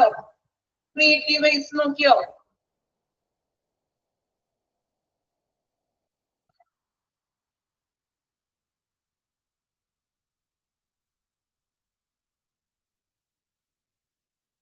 ഓക്കെ, അപ്പൊ 8 ക്രിയേറ്റീവ് ആയിട്ടുള്ള മാർഗങ്ങളാണ് നമ്മൾ പറഞ്ഞത്. ഇനി മറ്റു മാർഗങ്ങൾ എന്തൊക്കെയാണ്? ഓക്കെ, പേഷ്യന്റിന്റെ സംതൃപ്തി വർദ്ധിപ്പിക്കാനായിട്ടുള്ള മാർഗങ്ങളാണ് വീണ്ടും പറയുന്നത്. കുറച്ച് പോയിന്റ്സുകളാണ്. പോയിന്റ്സുകൾ അവർ റിപ്പീറ്റ്, കുറച്ച് പാരഗ്രാഫ് തിരിച്ച് പറഞ്ഞിരിക്കുകയാണ്. പോയിന്റ്സിന്റെ പേരുകൾ മാത്രം നമുക്ക് നോക്കാം കേട്ടോ. ഇനി ലാസ്റ്റ് സെക്ഷൻ ആണിത്. പേഷ്യന്റിന്റെ സംതൃപ്തി വർദ്ധിക്കാനായിട്ടുള്ള മാർഗങ്ങൾ, അതാണ് ലാസ്റ്റ് സെക്ഷൻ. നോക്കാം. അപ്പൊ ക്രിയേറ്റീവ് ആയിട്ടുള്ള മാർഗങ്ങൾ എന്ന് പറഞ്ഞാൽ ഈ 8 മാർഗങ്ങളാണ് ക്രിയേറ്റീവ് ആയിട്ടുള്ളത്. ഇനി ക്രിയേറ്റീവ് അല്ലാത്ത ബാക്കി മാർഗങ്ങളാണ് നമ്മൾ ഇനി പഠിക്കാൻ പോകുന്നത്. Develop rapport, make it personal, educate the patient, then ensure cleanliness, upgrade outdated system, be punctual, set expectations and go digital, decrease wait times, deliver patient focused care, encourage lifelong learning. Okay. പോയിന്റ്സുകൾ കണ്ട് ആരും പേടിക്കേണ്ട. Headline എങ്കിലും ഓർത്തിരിക്കാലോ, കുഴപ്പമില്ലല്ലോ. Headlines പഠിച്ചു വെക്കാലോ. അതിനുള്ളിലുള്ളതിന് പഠിക്കാൻ പറ്റില്ല എങ്കിലും headline വായിച്ച് പഠിച്ചൂടെ? ഓക്കെ, ഇതിന്റെ ഉള്ളിലുള്ള ഇമ്പോർട്ടൻസ് ആയിട്ടുള്ളത് അണ്ടർലൈൻ ചെയ്ത് തരാം. അണ്ടർലൈൻ ചെയ്തതനുസരിച്ചിട്ട് പഠിച്ചു പോകാം. ഓക്കെ, നോക്കാം. ഇപ്പൊ ഫസ്റ്റ് വൺ ഡെവലപ്പ് റാപ്പോർട്ട്. എന്താണ് ഡെവലപ്പ് റാപ്പോർട്ടിൽ പറയുന്നത് നോക്കാം കേട്ടോ. Fear often gets in the way of patients' ability to retain important clinical information. Fear അല്ലെ, ഭയം. നമുക്കറിയാം പേഷ്യൻസിന് അവരുടെ ചികിത്സയെ കുറിച്ചിട്ട് എന്താണ്, ചികിത്സയെ കുറിച്ചുള്ള വിവരങ്ങൾ എന്ന് പറഞ്ഞാൽ പലപ്പോഴും ഭയാനകരമാണ് അല്ലെ. നമുക്കറിയാം നമുക്കിപ്പോ ഒരു അസുഖം, നമ്മുടെ അസുഖം എന്താണെന്ന് അറിയുമ്പോൾ നമുക്ക് എല്ലാവർക്കും ആയാലും എന്താണ്, ഒരു ഭയം ഉണ്ടാകും. അല്ലെങ്കിൽ അയ്യോ എനിക്ക് ട്രീറ്റ്മെന്റ് ചെയ്താൽ ഞാൻ ഓക്കെ ആകോ, അല്ലെങ്കിൽ അല്ലെ നമുക്ക് ഇപ്പൊ എന്തെങ്കിലും നമുക്ക് ടെസ്റ്റുകൾ, ഇപ്പൊ എക്സാമ്പിൾ പറയുകയാണെങ്കിൽ നിങ്ങൾ ഏതെങ്കിലും ടെസ്റ്റുകൾ ചെയ്യാൻ പറയുന്നതിൽ നിങ്ങൾക്ക് പേടിയായിരിക്കും അതിന്റെ റിസൾട്ട് വരുന്നത് വരെ. ആണോ? സ്വാഭാവികമായിട്ടും എല്ലാ പേഷ്യൻസിനും അങ്ങനെ തന്നെയാണ് ഇല്ലേ? നമ്മൾ എന്തെങ്കിലും ടെസ്റ്റുകളൊക്കെ ചെയ്യാൻ ഡോക്ടർ പറഞ്ഞു, റിസൾട്ട് ആയിട്ട് വരാൻ പറഞ്ഞു അല്ലെ. അപ്പൊ നമുക്ക് ദൈവമേ അത് എന്തായിരിക്കും അതിന്റെ റിസൾട്ട്? സോ നമ്മളുടെ ട്രീറ്റ്മെന്റ്സിനെ കുറിച്ചിട്ട് ഓരോ പേഷ്യൻസിനും ഒരു ഭയാനകമായിട്ടുള്ള ഒരു കാര്യമാണ്. Practitioners who spend a few minutes engaging with the patients before starting their clinical treatment help set up a sense of trust with their patients. അപ്പൊ അതുകൊണ്ട് എന്ത് വേണം? പ്രാക്ടീഷണേഴ്സ്, ഡോക്ടേഴ്സ് ഉണ്ടല്ലോ, കുറച്ച് സമയം who spend few minutes engaging with the patients before starting clinical treatment. ചികിത്സാപരമായിട്ടുള്ള നടപടികളൊക്കെ തുടങ്ങുന്നതിന് മുൻപായിട്ട് കുറച്ച് മിനിറ്റ്സ് പേഷ്യൻസിനോട് സ്പെൻഡ് ചെയ്യാണ്. അതായത് അവരെ ഒന്ന് ആശ്വസിപ്പിക്കാനൊക്കെ പറയും അല്ലേ. അപ്പൊ അവരുടെ ഉള്ളിലുള്ള ഒരു എന്താ, sense of trust is the patients. പേഷ്യൻസിന് ഒരു വിശ്വാസം ഉണ്ടാകുന്നത് അല്ലെ. അതായത് ചികിത്സ സ്റ്റാർട്ട് ചെയ്യുന്നതിന് മുൻപായിട്ട് തന്നെ പേഷ്യൻസിനോട് ഇപ്പോൾ റിസൾട്ട് ഒക്കെ വന്നിട്ടുണ്ടെങ്കിൽ എന്ത് വേണം, അവരോടൊന്ന് സംസാരിക്കുക. അവരെ പേടിപ്പിക്കാത്ത രീതിയിൽ അവർക്കൊരു സപ്പോർട്ട് ആയിട്ട് അല്ലെ, അവരോട് നമുക്ക് ട്രീറ്റ്മെന്റ് ഒക്കെ സ്റ്റാർട്ട് ചെയ്യണം, ഓക്കെ ആകും എന്നൊക്കെ പറഞ്ഞിട്ട് എന്ത് ചെയ്യാം, നല്ല രീതിയിലുള്ള സപ്പോർട്ട് ചെയ്ത് സംസാരിക്കുക. By reducing their patients' fear early on, these healthcare professionals make sure that their patients are strengthened. അപ്പൊ പേഷ്യൻസിന്റെ പേടിയൊക്കെ ഒന്ന് കുറയും. നമുക്ക് പേഷ്യൻസിന്റെ സ്ട്രെങ്ത് ആക്കി എടുക്കാൻ പറ്റുന്ന പ്രാക്ടീഷണേഴ്സ് ഇതുപോലെ ഒരു കുറച്ച് സമയം പേഷ്യന്റിന് വേണ്ടി സ്പെൻഡ് ചെയ്യുകയാണെങ്കിൽ പേഷ്യൻസിന്റെ പേടിയൊക്കെ കുറച്ച് അവർ നമുക്ക് കുറച്ചുകൂടി സ്ട്രെങ്ത് ആക്കി എടുക്കാൻ സാധിക്കും. With the information they are required to take charge of their own health. അപ്പൊ അവരുടെ ഹെൽത്തിലും അതിനനുസരിച്ചിട്ട് നല്ലൊരു എന്താണ്, രോഗികളെ ശക്തിപ്പെടുത്താനായിട്ട് സാധിക്കുന്നത്. ഇങ്ങനെയുള്ള ഒരു കുറച്ച് സമയം പേഷ്യന്റിന് വേണ്ടി മാറ്റി വെക്കുകയാണെങ്കിൽ പേഷ്യൻസിന്റെ പേടി കുറയും, അവർ സ്ട്രെങ്തൻ ആകും, ദെൻ അവരുടെ ആരോഗ്യത്തെ കുറച്ചുകൂടി ശക്തിപ്പെടുത്താനായിട്ട് ഡോക്ടേഴ്സിനും മറ്റും സാധിക്കും. ഇതാണ് ഡെവലപ്പ് റാപ്പോർട്ട്. അതായത് ഒരു ബന്ധം സ്ഥാപിക്കാണ് പേഷ്യന്റുമായിട്ട് ഡോക്ടേഴ്സിനും പ്രൊവൈഡേഴ്സിനും നല്ലൊരു റിലേഷൻ. ക്ലിയർ ആണോ ഡെവലപ്പ് റാപ്പോർട്ട്? ഇതൊക്കെ നമ്മൾ സ്വാഭാവികമായിട്ടും ഹോസ്പിറ്റലിൽ നമ്മൾ ചെയ്യുന്ന കാര്യങ്ങളൊക്കെ തന്നെയാണ്. വായിച്ചു നോക്കിക്കോളൂ develop rapport.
completed or developed rapport.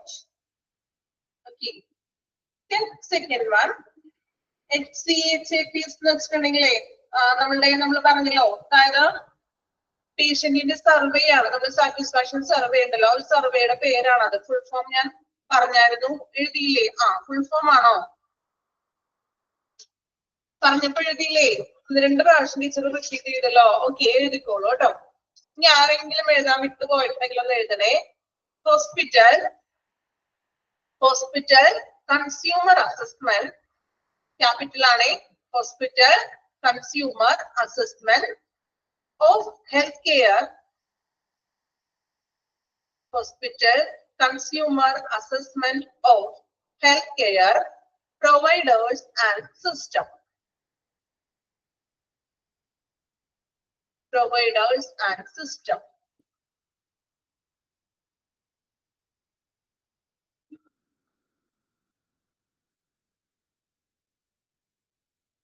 Okay. Then next, രണ്ടാമത്തെ ഡെവലപ്ഡ് റിപ്പോർട്ട് നമ്മൾ കഴിഞ്ഞു.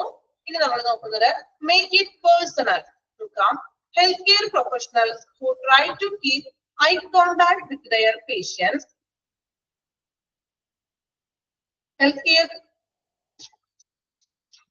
Healthcare professionals who try to keep eye contact with their patients rather than vaguely looking at computer screen and charts display their dedication to the patients. ഇത് നമുക്ക് പലപ്പോഴും എല്ലാവരുടെ ഒരു അനുഭവമായിരിക്കും കേട്ടോ. ഇവിടെ പറയുന്നത് ഹെൽത്ത് കെയർ പ്രൊഫഷണൽസ് ഒരു പേഷ്യൻസ് ആയിട്ടുള്ള ഐ കോണ്ടാക്ട് ഉണ്ടായിരിക്കണം എന്ന്, അല്ലാതെ കമ്പ്യൂട്ടർ സ്ക്രീനിലോ മറ്റു ചാർട്ടുകളിലോ ഡിസ്പ്ലേ ചെയ്ത് നോക്കാതെ ഒരു പേഷ്യന്റിനോടുള്ള ഡെഡിക്കേഷൻ ഉണ്ടായിരിക്കണം എന്ന്, അതിനു വേണ്ടിയിട്ട് ഒരു ഐ കോണ്ടാക്ട് ഉണ്ടായിരിക്കണം എന്ന്. അല്ലെ, ചില ഡോക്ടേഴ്സ് നമുക്കറിയാം നമ്മളുടെ കണ്ണിൽ പോലും നോക്കൂല, ചിലപ്പോൾ ടെലസ്കോപ്പ് വെച്ചൊന്ന് പരിശോധിക്കുക പോലും ഇല്ല. നമ്മൾ ചെന്നിരിക്കുക, ഡോക്ടർ എന്ത് ചെയ്യും, നമ്മുടെ അസുഖം പറയുന്ന തീരുന്നതിന് മുൻപായിട്ട് തന്നെ പ്രിസ്ക്രിപ്ഷൻ അങ്ങനെ കുറിക്കും. ഇല്ലേ, പലവർക്കും അനുഭവം ഉണ്ടാവുമല്ലോ. ഉണ്ടോ അങ്ങനെ? നമ്മൾ പറയുന്നത് മുഴുവനായിട്ട് ചിലപ്പോൾ കേൾക്കാനായിട്ടുള്ള സമയമൊന്നും ഡോക്ടർക്ക് ഉണ്ടാവില്ല. ചിലപ്പോൾ നമ്മളുടെ ഒന്ന് ഫേസിലോട്ട് പോലും, നമ്മുടെ കണ്ണിലേക്ക് പോലും നോക്കാതെ നമ്മൾ പറയുന്ന കാര്യങ്ങള് ചിലപ്പോൾ പൂർത്തിയായിട്ടുണ്ടാവില്ല. നമുക്ക് ഒത്തിരി കാര്യങ്ങൾ നമ്മുടെ ബുദ്ധിമുട്ടുകളും പ്രയാസങ്ങളൊക്കെ പറയാനൊക്കെ ഉണ്ടാകും, അല്ലേ? പക്ഷെ അതൊന്നും നമ്മൾ പറയുന്നത് പൂർത്തിയാക്കുന്നതിന് മുൻപ് തന്നെ ആൾ എന്ത് ചെയ്യും, പ്രിസ്ക്രിപ്ഷനൊക്കെ എഴുതി മരുന്നൊക്കെ കുറിച്ച് തരും, അല്ലെ? ചിലപ്പോൾ ഒരു പേഷ്യന്റിന് നോക്കുന്നത് ഒരു 2 മിനിറ്റോ മാക്സിമം കൂടി വന്നാൽ ഒരു 10 മിനിറ്റ് ആയിരിക്കും, അല്ലേ? പക്ഷെ അതുപോലെയല്ല, ചില ഡോക്ടേഴ്സ് ഉണ്ട് ഒത്തിരി സമയം സ്പെൻഡ് ചെയ്യുന്നവരുണ്ട്, അല്ലെ? ഇപ്പൊ ഒരു പേഷ്യന്റിന് തന്നെ ഒരു 20 മിനിറ്റോ 25 മിനിറ്റോ നല്ല രീതിയിൽ ഡീറ്റെയിൽ ആയിട്ട് കാര്യങ്ങളൊക്കെ ചോദിച്ച് അല്ലെങ്കിൽ ട്രീറ്റ്മെന്റ് ഒക്കെ ചെയ്ത് പരിശോധിച്ചുകൊണ്ട് അതിന്റെ അടിസ്ഥാനത്തിലായിരിക്കും മരുന്നുകളൊക്കെ എഴുതുന്നത്. ഈ അങ്ങനെയുള്ള ഡോക്ടേഴ്സും ഉണ്ട്. 2 രീതിയിലുള്ള ഡോക്ടേഴ്സുകളുണ്ട്. ഈ നല്ല രീതിയിൽ നോക്കുന്നവരുണ്ട്, അല്ലാതെ ഇങ്ങനെ ഒരു ഐ കോണ്ടാക്ട് ഇല്ലാത്ത രീതിയിൽ പ്രിസ്ക്രിപ്ഷൻസ് മാത്രം എഴുതുന്ന ടൈപ്പ് ഡോക്ടേഴ്സും ഉണ്ട്. ഇവിടെ പറയുന്നത് some practitioners may select to have a medical scribe in the room for this very reason. അപ്പൊ ഇങ്ങനെ ഒരു ഐ കോണ്ടാക്ട് കിട്ടാത്തത് കൊണ്ട് ചില ഡോക്ടേഴ്സ് എന്ത് ചെയ്യും, ഒരു മെഡിക്കൽ സ്ക്രൈബിനെ വെക്കും അവരുടെ റൂമിൽ. ഇത് തോന്നുന്നു കുറച്ചും കൂടി മൾട്ടി ഡെവലപ്ഡ് ഒക്കെ ആയിട്ടുള്ള ഹോസ്പിറ്റലൊക്കെ ആണെങ്കിൽ നിങ്ങൾക്ക് കണ്ടിട്ടുണ്ടാകും. ആർക്കെങ്കിലും അങ്ങനെ എക്സ്പീരിയൻസ് ഉണ്ടോ? ഡോക്ടറിന്റെ റൂമിൽ ഒരു മെഡിക്കൽ സ്ക്രൈബിനെ വെച്ചിരിക്കുന്നതായിട്ട് കണ്ടിട്ടുണ്ടോ ആരെങ്കിലും? ആരും കണ്ടിട്ടില്ല? അതായത് കുറച്ച് മെഡിക്കൽ പരമായി ഉണ്ട്. ഓക്കെ, ശ്രീലക്ഷ്മി ഏത് ഹോസ്പിറ്റലിൽ പോയപ്പോഴാണ് കണ്ടതാണോ? ശ്രീലക്ഷ്മി ഹോസ്പിറ്റലിൽ പോയപ്പോഴാണോ, അല്ലെങ്കിൽ കേട്ടിട്ടുള്ളതാണോ?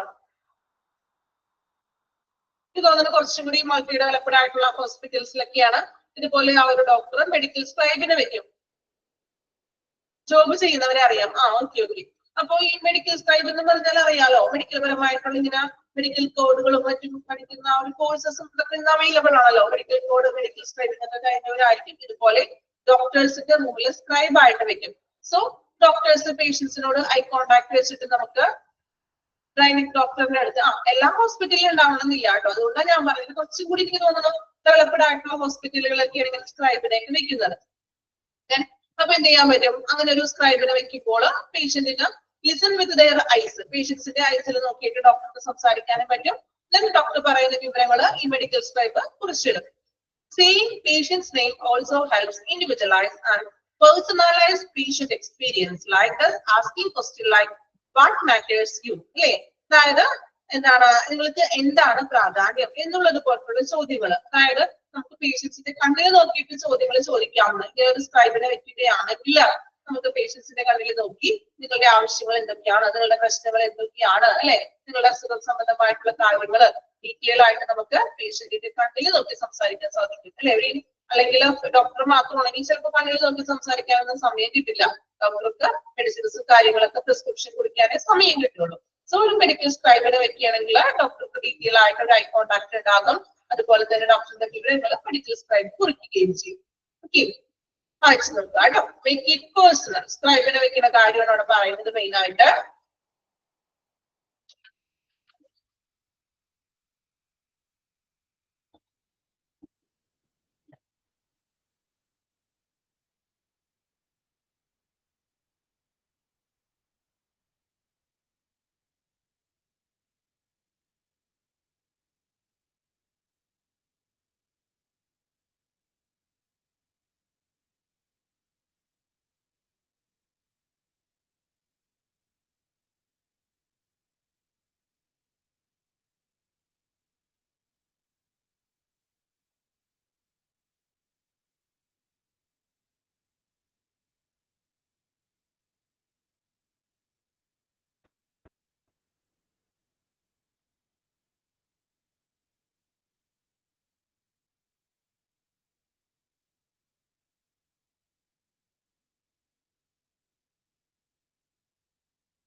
കംപ്ലീറ്റ് ചെയ്തോ? Make it personal.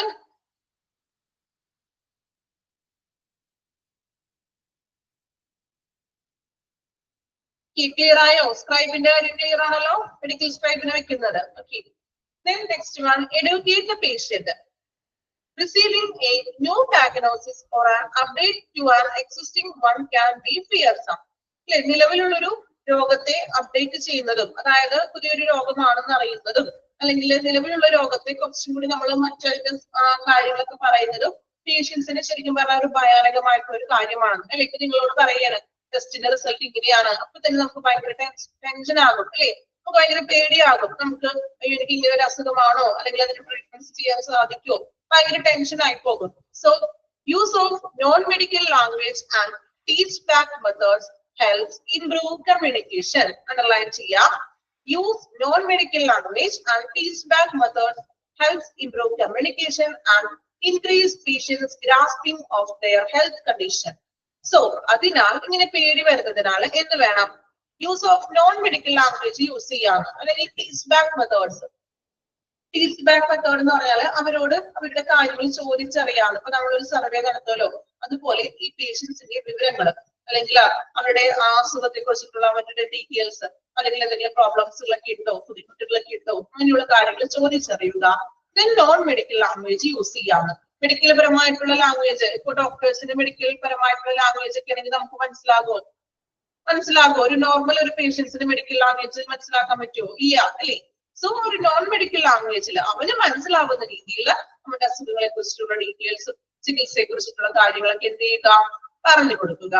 And engage patients with them, providing patient written documentation that they can take home with them is also important and will help further lessen feelings of confusion or unease. അതുപോലെ തന്നെ ഒരു return documentation കൊടുക്കാണ്, അതായത് ചികിത്സയുടെ വിവരങ്ങളെ കുറിച്ചിട്ട് ഒരു return documentation patients നൽകുക. സോ അവനത് വായിക്കുമ്പോൾ കൺഫ്യൂഷൻ ഇല്ലാതെ എങ്ങനെയാണ് തന്റെ സിറ്റുവേഷൻ എന്ന് മനസ്സിലാക്കാൻ സാധിക്കും. Then generate a positive patient experience. നല്ലൊരു പോസിറ്റീവ് പേഷ്യന്റ് എക്സ്പീരിയൻസ് ജനറേറ്റ് ചെയ്യുക. എങ്ങനെ? by teaching patients about their health and how to measure, അല്ലെ, അതായത് അവന്റെ എന്താണ് നല്ലൊരു അവന്റെ ഒരു പേഷ്യൻസ് അബൌട്ട് ദെയർ ഹെൽത്ത്, അവന്റെ ഹെൽത്തിനെ കുറിച്ചും ആരോഗ്യത്തെ കുറിച്ചും അങ്ങനെ ഒരു നല്ലൊരു രീതിയിൽ അവനെ ഒരു നോൺ ലാംഗ്വേജ് മെത്തേഡിൽ തന്നെ എന്ത് ചെയ്യുക? പറഞ്ഞു കൊടുത്തിട്ട് നല്ലൊരു എക്സ്പീരിയൻസ് അവനിൽ ഉളവാക്കുക. Helping patient understand how their body works and by making certain choices can enhance or detract from their health gives them informed agency over their bodies. They feel like the hospital is their partner in health instead of another person telling them what they should be doing. അതായത് ഇവിടെ പറയുന്നത് അതായത് ഒരു പേഷ്യന്റിന് ഒരു feel ഉളവാക്കണം. എങ്ങനെയുള്ള ഒരു feeling? അവന്റെ ആരോഗ്യ കാര്യത്തില് എന്താണ് ഒരു പങ്കാളികൾ മീൻസ് ഹോസ്പിറ്റലിൽ നല്ല രീതിയിൽ തന്നെ സപ്പോർട്ട് ചെയ്യുന്നുണ്ട്. തനിക്ക് ആവശ്യമായിട്ടുള്ള കെയറുകൾ ഹോസ്പിറ്റലിൽ പ്രൊവൈഡ് ചെയ്യുന്നുണ്ട്.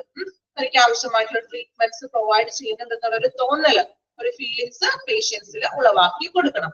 അപ്പൊ അതിനായിട്ട് എങ്കിൽ മാത്രമേ പേഷ്യൻസിന്റെ എക്സ്പീരിയൻസ് നമുക്ക് പോസിറ്റീവ് ആയിട്ടുള്ള ഒരു എക്സ്പീരിയൻസ് പേഷ്യൻസിന് ഉണ്ടാക്കി കൊടുക്കാൻ സാധിക്കുള്ളൂ. കാരണം അവന്റെ അസുഖം മാറണം, അവന് നല്ലൊരു പരിചരണം കൊടുക്കണം, കെയർ കൊടുക്കണം, അല്ലെങ്കിൽ നല്ലൊരു ട്രീറ്റ്മെന്റ്സ് കൊടുക്കണം. പോസിബിൾ ആയിട്ടുള്ള എല്ലാ ചികിത്സാ രീതികളും അവന് നൽകിയാൽ മാത്രമേ അങ്ങനെ ഒരു ഫീൽ ഉണ്ടായാൽ മാത്രമേ പേഷ്യന്റിന് നമുക്കൊരു പോസിറ്റീവ് ആയിട്ടുള്ള ഒരു എക്സ്പീരിയൻസ് കൊടുക്കാനായിട്ട് സാധിക്കുകയുള്ളൂ. അണ്ടർലൈൻ ചെയ്യേണ്ട കാര്യം അണ്ടർലൈൻ ചെയ്യാം കേട്ടോ. ഇതൊന്ന് അണ്ടർലൈൻ ചെയ്ത് വെക്കണേ. Non medical use of non-medical language and teach their methods helps improve communication. അത്രയും ഒന്ന് അണ്ടർലൈൻ ചെയ്യാം കേട്ടോ. എന്നിട്ട് ഒന്ന് വായിച്ചു നോക്കാം. Educate the patients. ഓവറോൾ ആയിട്ടുള്ള ഒരു മീനിങ് മാത്രം നിങ്ങൾ മനസ്സിലാക്കി വെക്കുക കേട്ടോ.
കംപ്ലീറ്റ് ചെയ്തോ? Educate the patient.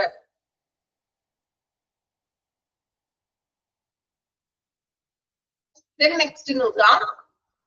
Ensure cleanliness. No patient needs to receive care in a situation that does not feel safe and sanitary. അതായത് സുരക്ഷിതത്വവും ശുചിത്വമില്ലാത്ത ഒരു സാഹചര്യത്തില് ഒരു പേഷ്യൻസിനും നമ്മൾ ട്രീറ്റ്മെന്റ്സ് കൊടുക്കാൻ പാടില്ല. സോ എപ്പോഴും നല്ലൊരു വൃത്തിയുള്ള ഒരു അന്തരീക്ഷത്തിലായിരിക്കണം നമ്മൾ പേഷ്യൻസിന് പരിചരണം കൊടുക്കേണ്ടത്. Practising sanitation in all area of the institution from waiting room to the physician office. Waiting room മുതൽ ഫിസിഷ്യൻ ഓഫീസ് വരെ എപ്പോഴും എന്തായിരിക്കണം? ശുചിത്വമുള്ളതായിരിക്കണം. Help safeguard patients put them at ease. അതായത് രോഗികളെ സുരക്ഷിതരാക്കാനും സുഖപ്പെടുത്താനും ഇത് ഹെൽപ്പ് ചെയ്യുന്നുണ്ട്. വൃത്തിയുള്ള ഒരു അന്തരീക്ഷം ഉണ്ടെങ്കിൽ തന്നെ അവിടെ പകുതി അസുഖങ്ങൾ മാറും എന്ന് പറയും അല്ലേ? ഭയങ്കര എപ്പോഴും വൃത്തികേടായിട്ട് നിൽക്കുകയാണെങ്കിൽ അതിലൂടെ മറ്റു അസുഖങ്ങളൊക്കെ വരാനൊക്കെ ചാൻസ് ഉണ്ട്. സോ എപ്പോഴും നമ്മൾ ശുചിത്വം പാലിച്ചിരിക്കണം ഹോസ്പിറ്റലിൽ. നമ്മൾ ഹോസ്പിറ്റലിൽ ചെല്ലുമ്പോൾ കാണാറുണ്ട് അല്ലെ? എപ്പോഴും ക്ലീനിങ് സ്റ്റാഫുകൾ തുടച്ചുകൊണ്ടിരിക്കണേരിക്കില്ലേ? നമ്മള് വെയിറ്റിംഗ് റൂമിലായിട്ടുണ്ടെങ്കിലും മറ്റു ഡോക്ടേഴ്സിന്റെ റൂമും എല്ലാം അവരെപ്പോഴും ക്ലീൻ ചെയ്യുന്നുണ്ടാവും. ദെൻ അടുത്തൊരു പോയിന്റ് ഇവിടെ വായിച്ചിട്ട് ഞാൻ വായിപ്പിക്കാം. Upgrade outdated systems. When it comes to improving patient experience, upgrading outdated internal system is important. അല്ലെ? അപ്പൊ പഴയ സിസ്റ്റങ്ങളൊക്കെ മാറ്റി പുതിയ സിസ്റ്റംസ് ഒക്കെ കൊണ്ടുവരിക. Even small updates, appointment scheduling platforms, waiting for room signages and systems. Appointment ഷെഡ്യൂളിങ്ങിലൊക്കെ പുതിയ മാറ്റങ്ങളൊക്കെ കൊണ്ടുവരിക. സൈനേജസിലായാലും അങ്ങനെയുള്ള. അതുപോലെ തന്നെ nurse call buttons can have a significant influence on patient satisfaction. Nurse call buttons, അതുപോലെ അപ്പോയിന്റ്മെന്റ് ഷെഡ്യൂളുകൾ കൊണ്ടുവരിക. then വെയിറ്റിംഗ് റൂമിലുള്ള സൈനേജസുകൾ, ഇങ്ങനെയുള്ള പുതിയ അപ്ഗ്രേഡ്സ് കൊണ്ടുവന്നിട്ടുണ്ടെങ്കിൽ അത് രോഗിയെ കുറച്ചുകൂടി സംതൃപ്തനാക്കും. വായിച്ചു നോക്കാം കേട്ടോ. 2 പോയിന്റ് വായിക്കാം. Ensure cleanliness, then upgrade outdated system.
Complete ചെയ്തോ?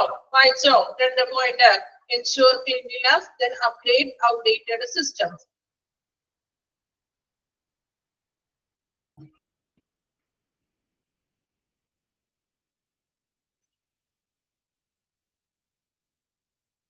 Then next one, be punctual. ആ ഒരു പോയിന്റ് കൂടി നമുക്കൊന്ന് എടുക്കാം കേട്ടോ. Then കുറച്ചധികം പോയിന്റ്സ് കൂടി 4-5 പോയിന്റ്സ് കൂടി ഉണ്ട്. പഞ്ച്വൽ വരെ നമുക്ക് എടുക്കാം. Okay, be punctual. പഞ്ച്വാലിറ്റി എന്ന് പറഞ്ഞാൽ അറിയാലോ, കൃത്യനിഷ്ഠത. Punctuality reveals a practitioner's respect for patient's busy schedule. Underline ചെയ്യാം. Punctuality reveals a practitioner's respect for a patient's busy schedule. Punctuality എന്ന് പറഞ്ഞിട്ടുണ്ടെങ്കിൽ ഒരു രോഗിയുടെ തിരക്കുള്ള ഷെഡ്യൂളിനോടുള്ള ആ ഒരു ഡോക്ടേഴ്സിന്റെ ഒരു ആദരവാണെന്ന്. അതായത് പേഷ്യൻസ് ആയിട്ടുണ്ടെങ്കിലും അവര് കൃത്യസമയത്ത് എത്തുക, അല്ലെ? നമുക്ക് പഞ്ച്വാലിറ്റി പാലിക്കണം. അതായത് എന്താണ്, ഇപ്പൊ നമ്മൾ അപ്പോയിന്റ്മെന്റ്സ് ഒക്കെ ഓൾറെഡി തലേ ദിവസമൊക്കെ എടുത്തിട്ടുണ്ടെങ്കിൽ കൃത്യസമയത്ത് നമ്മളുടെ നമ്പർ വിളിക്കുമ്പോൾ പേഷ്യന്റ് അവിടെ ഉണ്ടായിരിക്കണം. Then, if an organization find it difficult to see patients in a timely manner, they may require to examine their scheduling process and or staffing needs. ചില സമയത്ത് സ്റ്റാഫുകളുടെയും ഡോക്ടറുടെയും സമയം അനുസരിച്ചും ഷെഡ്യൂളുകളൊക്കെ ചെയ്യേണ്ടതായിട്ട് വരുന്നു. അതായത് എക്സാമ്പിൾ പറയണമെങ്കിൽ, ഇപ്പൊ നമ്മൾ കറക്റ്റ് ടൈമിൽ അവിടെ ചെന്ന് നിന്നു ഡോക്ടറെ കാണാനായിട്ട് നമ്മുടെ നമ്പർ വിളിക്കുന്നത് നമ്മൾ വെയിറ്റ് ചെയ്തു. ചിലപ്പോൾ ഡോക്ടർ ഒരു 10 പേഷ്യന്റിനെ നോക്കിക്കൊണ്ടിരിക്കണായിരിക്കും. മേ ബി ഒരു 10 പേഷ്യന്റ് കഴിയുമ്പോഴേക്കും ചിലപ്പോൾ ഡോക്ടറിന് പെട്ടെന്ന് എന്തെങ്കിലും ഒരു സർജറി കേസോ അല്ലെങ്കിൽ ക്രിട്ടിക്കൽ ആയിട്ടുള്ള ഒരു ഇമ്മീഡിയറ്റ് കേസ് വരുമ്പോൾ ചിലപ്പോ 10 പേഷ്യന്റിന് നോക്കി കഴിഞ്ഞിട്ട് നെക്സ്റ്റ് നമ്പർ നമ്മളുടെ ആയിരിക്കും ചിലപ്പോ, അല്ലെ? 11ാമത്തെ നമ്മളുടെ നമ്പർ ആണെങ്കിൽ ആ ടൈമിൽ ചിലപ്പോൾ ഡോക്ടർ ഒന്നില്ലെങ്കിൽ റൗണ്ട്സിന് പോകാറുണ്ട്, ഇല്ലേ? പോകാറുണ്ടല്ലേ? എങ്ങനെ നമ്മൾ കറക്റ്റ് അത്രയും നേരം നമ്മൾ വെയിറ്റ് ചെയ്തിരുന്നിട്ടേ അടുത്തത് നമ്മുടെ നമ്പർ ആയിരിക്കും. അപ്പോഴേക്കും എന്താണ്, ഡോക്ടർ റൗണ്ട്സിന് പോകും, ഇല്ലേ? പലപ്പോഴും സംഭവിക്കാറുണ്ട്, അല്ലെ? ഇപ്പൊ റൗണ്ട്സിനൊക്കെ പോയാൽ ചിലപ്പോൾ അരമണിക്കൂറോളം ഒക്കെ നമ്മൾ റൗണ്ട്സ് ഒക്കെ കഴിഞ്ഞിട്ട് വരുള്ളൂ. സോ അങ്ങനെയുള്ള കേസ് വരുമ്പോൾ നമ്മൾ എന്ത് വേണം, അതുകൂടി നമ്മൾ പരിഗണിക്കണം. കാരണം പേഷ്യന്റിനെ കാണാനും റൗണ്ട്സ് ചെയ്യാനും, അല്ലെങ്കിൽ ഇപ്പോൾ ചിലപ്പോൾ ഇമ്മീഡിയറ്റ് ആയിട്ടുള്ള ഗൈനക്കിനെയൊക്കെയാണ് നിങ്ങൾ കാണാനിരിക്കുന്നതെങ്കിൽ നമുക്കറിയാലോ, ചിലപ്പോൾ നമ്മളുടെ നമ്പർ എത്തുമ്പോഴേക്കും അത്രയും നേരം നമ്മൾ ഇരിക്കണേക്കും. ആ ടൈമിൽ ചിലപ്പോൾ പെട്ടെന്ന് എന്തെങ്കിലും ഒരു സി സെക്ഷനോ അങ്ങനെ എന്തെങ്കിലും എമർജൻസി ആയിട്ടുള്ള ഒരു കേസ് വരുമ്പോഴേക്കുണ്ടെങ്കിൽ ഡോക്ടറിന് പോകാതെ പറ്റില്ല. സോ അങ്ങനെയുള്ള സിറ്റുവേഷൻസിൽ എന്ത് ചെയ്യാം, നമ്മൾ അതോട് സഹകരിച്ച് പോകണമെന്ന്. അല്ലാതെ കൃത്യമായിട്ട് നമ്മൾ അപ്പോയിന്റ്മെന്റ്സ് ഒക്കെ എടുത്തിട്ടുണ്ടെങ്കിൽ ആ ഒരു ടൈമിൽ വന്ന് ഡോക്ടറെ കാണാനായിട്ട് അവിടെ ഉണ്ടായിരിക്കണം. അതുപോലെ ഇങ്ങനെയുള്ള ഒരു കേസുകൾ ഡോക്ടേഴ്സിനായാലും സ്റ്റാഫിന്റെ ആവശ്യങ്ങൾക്കും നമ്മൾ അതിന് കുറച്ച് പ്രാധാന്യം കൊടുക്കാം. വായിച്ചു നോക്കാം കേട്ടോ. B punctual.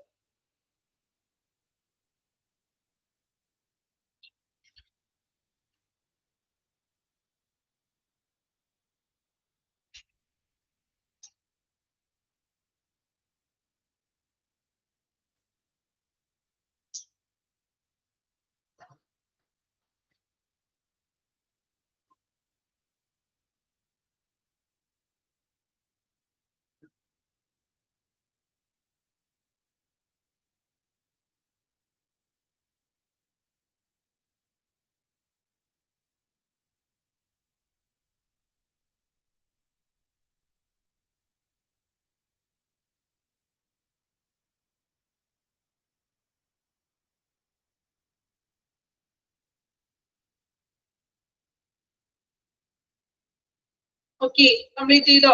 ഇനി നമുക്ക് 5 പോയിന്റ് കൂടി വരുന്നുണ്ട് കേട്ടോ. So set expectation, go digital, decrease wait times, deliver patient focused care, encouraging life long learning. 5 point കൂടി ഉണ്ട്. അത് നമുക്ക് ഇനി നെക്സ്റ്റ് ക്ലാസ്സിൽ എടുക്കാം, അല്ലേ? ഒരുപാട് എടുത്ത് ഇപ്പൊ തന്നെ കുറെ പേര് ഉറങ്ങിയിട്ടുണ്ട്, ബോറടിച്ചിട്ട്, അല്ലേ? ഉറങ്ങിപ്പോയോ കുറച്ചുപേര്?